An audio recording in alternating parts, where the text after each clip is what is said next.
Welcome to I'm Probably Doing It Wrong, where I like to just, be a real voice on the internet. People always have their homes and their activities so curated perfectly, which I don't mean to put them down because I watch them with everyone else. I love them too.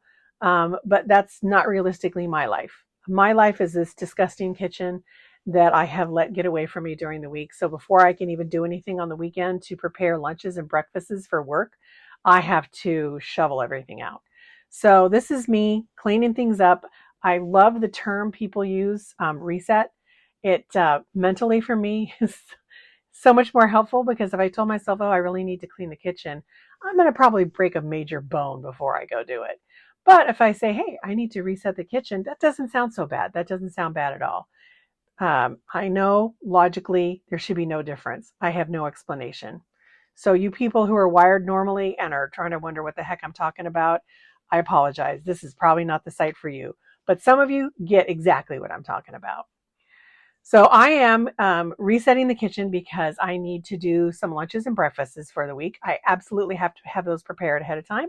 If I don't have them prepared ahead of time, then it's just a disaster that week. I either don't eat during the day, come home over hungry, and then make terrible eating choices, or I have to buy something somewhere else and spend money I do not have and eat food I should not eat. So not only am I trying to save some money by making sure I do lunches and breakfasts, I'm trying to eat healthier. I'm trying to eat more whole foods, foods I prepare versus over processed foods.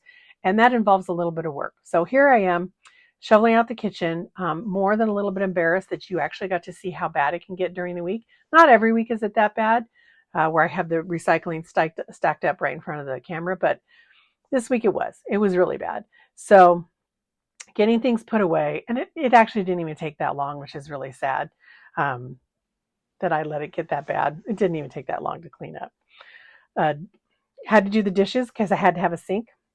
I hate doing dishes. Well, let me take that back. I used to hate doing dishes. Mentally, I hate doing dishes. I hate to empty the dishwasher. I don't actually mind washing dishes at the sink, and I stopped minding that when I got a stool and I started sitting down to do my dishes. I'm 6 foot tall, so counters are just a little bit short for me and my back hurts. And it took me a shockingly, sadly long time to realize, oh, you know what? My back hurts. Maybe I don't have to hunch over my counter. Maybe I can get a stool and sit down. And then, washing dishes by hand became actually a really kind of pleasant, soothing activity. Warm water, little soap, very satisfying finish. So anyway, but I'm loading the dishwasher here. And I don't want to shock you when you see the dog toy in the sink, and I'm going to use the same sponge on the dog toy that I use on the dishes. But that dog toy had actually just gone through the dishwasher, but I'd left it on the counter. It got a little dusty, so I just was dusting it off before I gave it to my dog. So I don't want you to think, I'm using the same sponge for my dog's toys, although I probably do. Whatever. So here I am cleaning things up, but I want to show you, see that? Those hives? Every time I do dishes, I get those hives. I think I'm allergic to cleaning. You'd say, oh, you're allergic to the cleaning products, which would make a lot of sense. But like that Mr. Clean that I just used on the counter, I finished that off like almost immediately after this video. And I still get the hives, and I haven't replaced that Mr. Clean, so I'm not using it, and I still get the hives. The dishwashing detergent is just Dawn, which is supposed to be, baby ducks. And still, I get them. So I really think it's just the act of cleaning and it gives me hives. So here, we've gotten things cleaned up, and maybe now we can actually go to some food prep, some actual food prep. The first thing I want to do are some overnight oats. I love overnight oats. They're tasty. They are nice and filling. They're super easy to do. I'm doing a slight variation on here that I was going to share. It is going to make some of you gasp and clutch your pearls because it is not necessarily healthy, but it's practical. So my mom had some surgery. She had some dietary restrictions. I had to buy one of those giant Costco boxes of instant oatmeal for her. And of course, she left me with the giant box. So you know what? Realistically, I have to use it up. I can't afford to just pretend like it doesn't exist. So I figured, all right, I'm going to try doing overnight oats with the instant oatmeal. Those are all gone now, and I'm making it with regular oatmeal, which I prefer, and it's certainly better for me. But in case you are like me and maybe you have to use up one of those boxes, or you don't have oats and you'd like to make some overnight oats for, work the next day, here you go. It works with the instant oatmeal too. So I just put like a packet per small container. And the first were your, classic, what is it, the apple ones. And the third one is going to be a new flavor, at least new to me. Because I hadn't seen instant oatmeal in so long. And so this to me was a new flavor. It's probably been around like 20, 25 years. But I just discovered it and was like, oh, cinnamon spice, cool. And so I just put a packet in each small container. And then I'm going to do about 3/4 of a cup of milk in each container. You can do a cup if you want it a little bit waterier.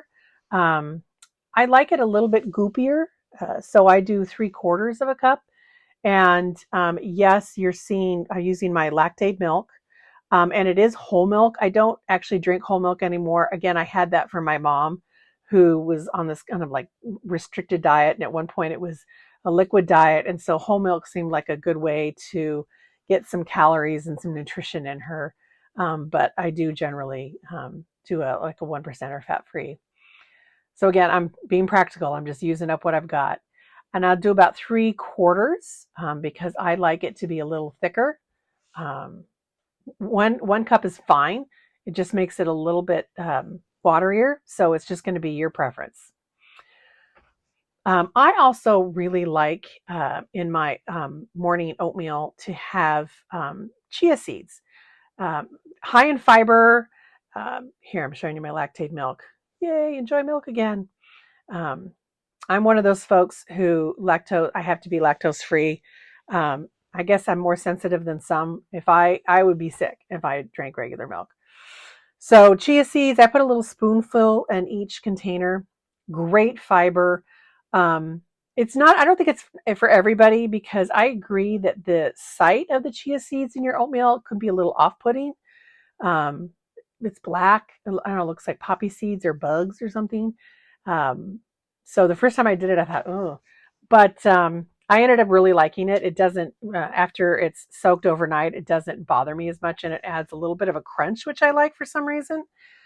Chia seeds will also make whatever they're in a little bit gelatinous, which is a terrible word. That sounds awful. I think it just gives my oatmeal kind of a pudding consistency. So I'm happy with it. I like the crunch. I like the pudding consistency. I love the fiber. Some of us older folks need a little more fiber. So I like the chia seeds, and put just a spoonful, not a heaping one, just like a regular spoonful in each of my overnight oats containers. And super good. Works great for me. The containers I'm using here, the 2 round ones, are not brilliant. I think I got them on a special at Costco, and the lids don't always go on really well. They have to be positioned just right, and sometimes they're a little hard to get on. They do not leak though, so I can take those 2 round ones in my lunch bag to work if I'm going to have breakfast at work. So I probably wouldn't do those again, but they're too good to get rid of. This little one, I love the size and shape. It's a Ziploc, but it will leak. I can't put that in a lunch bag. So here's the morning oats the next day. The chia seeds can be a little stuck on the side. Again, that could be off-putting for somebody. And I always stir it up because the chia seeds kind of rise to the top, but I really like it. Great fiber. I like the little bit of crunch. This tastes fine with the instant oats. When I do regular overnight oats, because it doesn't have all the sugar that instant has, I will put a little brown sugar in there. These were the lunches I was creating for next week. I'd had this really good flatbread. I can't call it a sandwich. I think it's just called a flatbread. A few days before. And it was so tasty and fresh, and it felt like really healthy. So I'm like, oh, I want to recreate that. I want to do that. So I got some naan, and I'm going to try and recreate it here. But spoiler alert, doesn't quite work as nicely. It's all right, but it's not quite as good. I'm gonna keep at it though, because it was the first one I had was so tasty. It's worth trying to replicate. So one of the things, mozzarella is a cheese I can have. It's very low in lactose, so I can have mozzarella. So that's why I'm having some dairy on this. The flatbread I'd had from the restaurant they had barely any cheese on the flatbread. And I really liked that. Even though I like cheese, I really liked how the cheese wasn't overpowering. This was not a pizza. It was just barely any cheese. So um, I'm going to try and, cut the mozzarella as thin as possible for this. It's, again, spoiler alert, it's not as thin as I would like it to be. There's more cheese than I wanted. And I spend way too much time here trying to cut very, very thin slices. So I'm actually going to speed this part up because we don't need to watch me painfully cutting thin slices of mozzarella.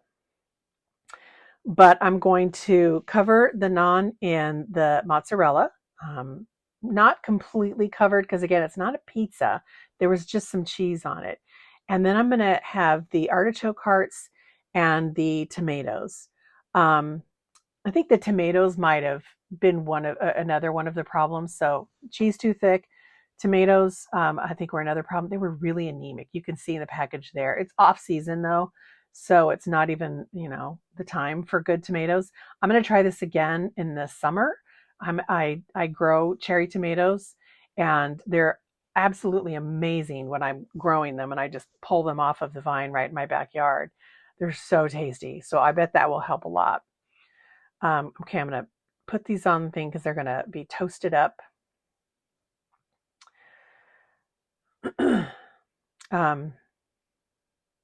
This is very easy to make too, and I just wrapped each one up in like a little bit of tin foil, I think, and I didn't even have to warm them up at work that week. I just ate them cold, and they were good and filling and got me through the day. A little bit of nutrients, just perfect.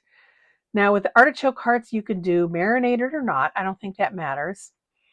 One of the things I feel like I wish I had done, this may be, I'd say, problem 3 with what I had here: too much mozzarella, anemic tomatoes. And I wish I had dried off the artichoke hearts when I pulled them out of the can. They're, in a brine in the can, and I pulled them out and they're very, very wet. And it added some liquid to the flatbread that I don't think helped it at all. It made it very good. So I wish I had dried them off a little bit. I think it would have made them a little bit nicer.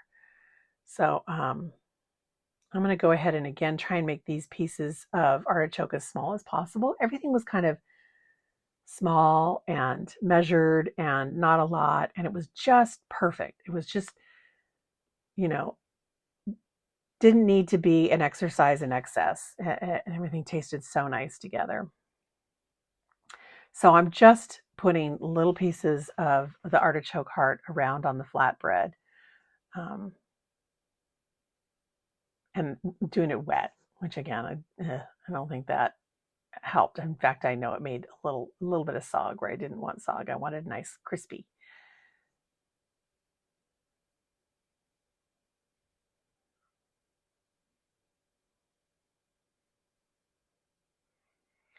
And if you've ever watched Worst Cooks in America, Chef Ann, she would be so mad at me for that pointy finger I have on the knife there. I'm a little horrified to see it.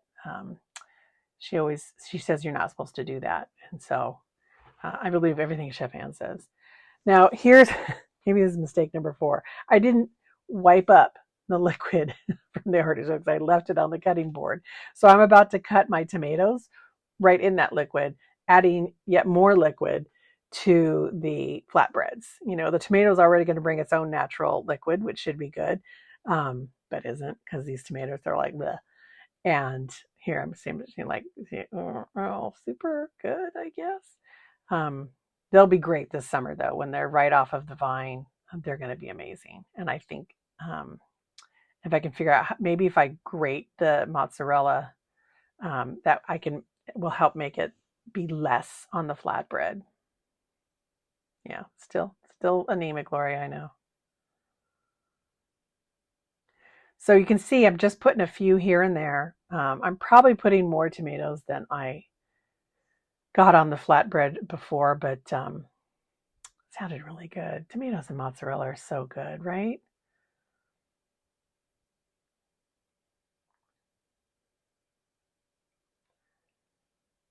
So what I'm going to do is I'm just going to pop these in the oven under the broiler until the cheese is melted and the bread is a little bit toasted. I couldn't even tell you how many minutes it was. It was not long. It was like, I don't know, however long a grilled cheese takes, but it was not long. So let's see what they look like when they come out of the oven. Not too bad. And they weren't too bad. They weren't gross or anything. I ate them both happily and was glad to have them, and they were good lunches. I just would do things a little bit differently next time. So there you go. I probably did it wrong, but at least I figured out what I did it wrong. Try the flatbreads. Thanks, everyone.